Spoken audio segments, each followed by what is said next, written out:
नमस्कार, आप देख रहे हैं लोकालोक न्यूज।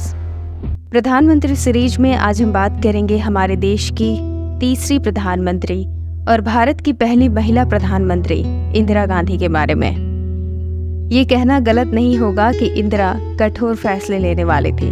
वह प्रभावी व्यक्तित्व वाली मृदुभाषी महिला थी और उनके कड़े कड़े फैसलों को पूरी निर्भयता से लागू करने का हुनर जानती थी। इंदिरा को सत्ता विरासत में मिली थी, लेकिन वो हालात बहुत मुश्किल थे। इंदिरा विपक्ष के निशाने पर थी, यहाँ तक कि उन्हें गूंगी गुड़िया तक कह दिया गया था। लेकिन इंदिरा ने अपने विरोधियों को दिन में ही तारे दिखा दिए। गूंगी गुड़िया कहने वालों की बोलती बंद कर दी। भारत की प्रथम महिला प्रधानमंत्री इंदिरा गांधी एक ऐसी महिला जो न केवल भारतीय राजनीति पर बल्कि विश्व राजनीति के क्षितिज पर भी वो विलक्षण प्रभाव छोड़ गई। यही वजह है कि उन्हें लौह महिला के नाम से संबोधित किया जाता है। श्रीमती इंदिरा गांधी का जन्म नेहरू खानदान में हुआ था। वो भारत के प्रथम प्रधानमंत्री पंडित जवाहरलाल नेहरू की इकलौती पुत्री थी। आज इंदिरा गांधी को सिर्फ इस कारण से नहीं जाना जाता है कि वो पंडित जवाहरलाल की बेटी थी, बल्कि इंदिरा गांधी अपनी प्रतिभा और राजनीतिक दृढ़ता के लिए विश्व राजनीति के इतिहास में हमेशा जानी जाती रहेंगी। इंदिरा गांधी का जन्म 19 नवंबर 1917 को उत्तर प्रदेश के इलाहाबाद में एक संपन्न परिवार में हुआ था।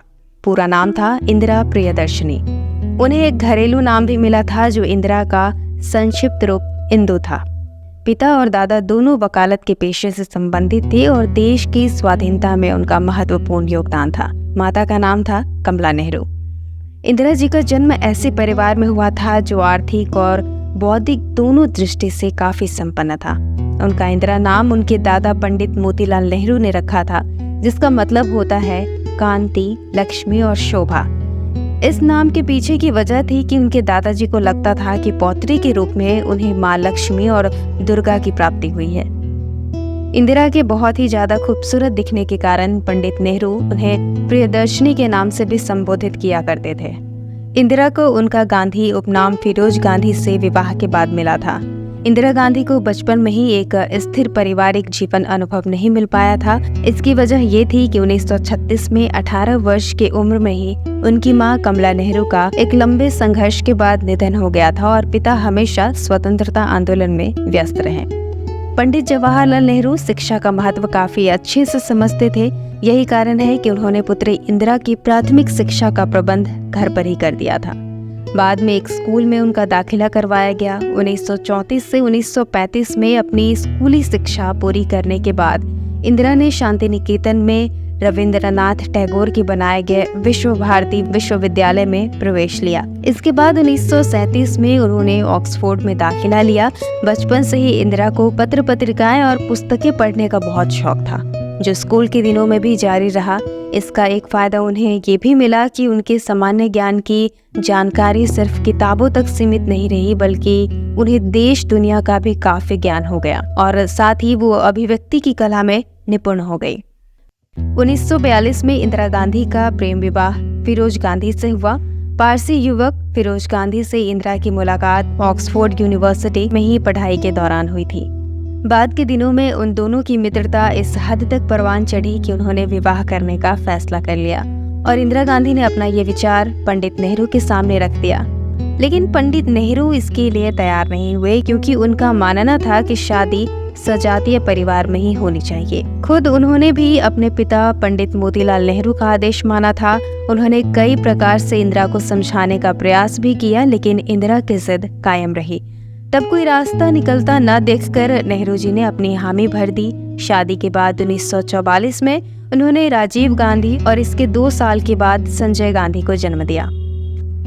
इंदिरा गांधी को परिवार के माहौल में राजनीतिक विचारधारा विरासत में मिली थी।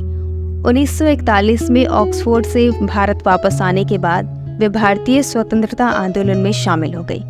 सन 1947 के भारत विभाजन के दौरान उन्होंने शरणार्थी शिविरों को संगठित करने और पाकिस्तान से आए लाखों शरणार्थियों के लिए चिकित्सा संबंधित देखभाल प्रदान करने की मदद की।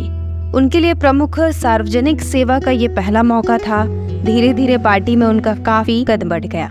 42 वर्ष की उम्र में 1959 में वे कांग्रेस पार्टी की अध्यक्ष बन गई। इस पर कई आलोचकों ने दबी जुबान से पंडित नेहरू को पार्टी में परिवारवाद फैलाने का दोषी ठहराया था।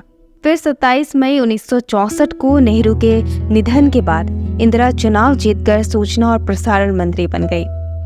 11 जनवरी 1966 को भारत के दूसरे प्रधानमंत्री लाल बहादुर शास्त्री की आकस्मिक मृत्यु के बाद 24 जनवरी 1966 को इंदिरा गांधी भारत की तीसरी और प्रथम महिला प्रधानमंत्री बनी।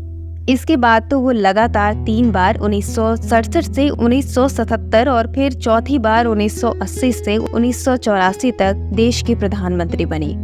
16 वर्ष तक देश की प्रधानमंत्री रही इंदिरा के शासनकाल में कई उतार चढ़ाव आए, लेकिन 1975 में आपातकाल, 1984 में सिख दंगा जैसे कई मुद्दों पर इंदिरा गांधी को भारी विरोध प्रदर्शन और तीखी आलोचनाएं भी झेलनी पड़ी थी। बावजूद इसके रूसी क्रांति में साल में पैदा हुई इंदिरा गांधी ने 1971 के युद्ध में विश्व शक्तियों के सामने न झुकने की नीतिगत और समानुकूल निर्णय क्षमता से पाकिस्तान को परास्त किया और बांग्लादेश को मुक्ति दिलाकर स्वतंत्र भारत को एक नए गौरवपूर्ण क्षण दिलवाया।